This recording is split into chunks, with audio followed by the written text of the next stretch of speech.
And I mean, specifically post-traumatic slave disorder or trauma or syndrome. I think that's the word that I'm trying to go for. We'll say that again. Post-traumatic. PTSS, post-traumatic slave syndrome. That's what it is. Thank you. Interesting. Yes. And we ended up talking about this topic. And basically, it is rooted in a place where you could have everything together. You could share all of your accolades and accomplishments. But if you did that, you were in trouble. You may have been sold. You know, your family may have been disbanded because of it.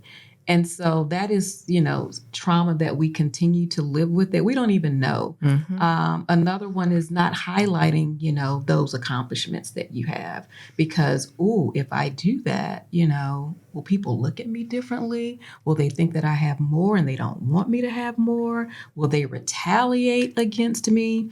Another part of that. And similarly, we won't do that with our kids either. We won't say that, oh, you know what? Like I always say, my adult son's on here. I never really say what they do because are you going to judge me when you find out what they do? Or are you going to be like, oh, congratulations, your sons do these things. I should not be doing that, but I know that I have done that.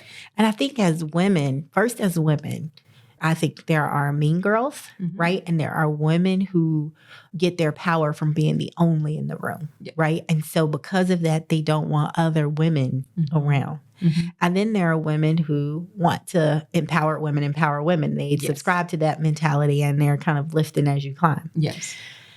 And so I think there's this viewpoint of, you know, what type of woman am I engaging with?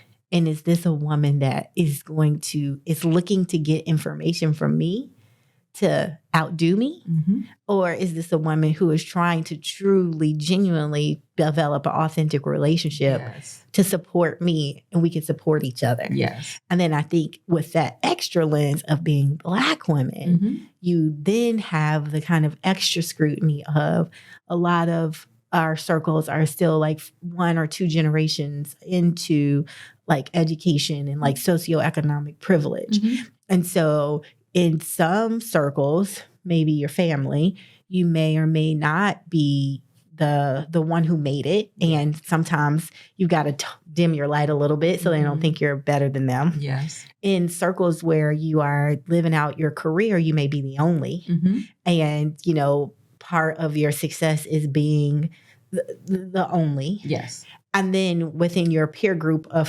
friends or sister circles, then you may be in this community, but afraid that if people really see how big this community is, mm-hmm. they may stop giving their support. Yes. And all of those things.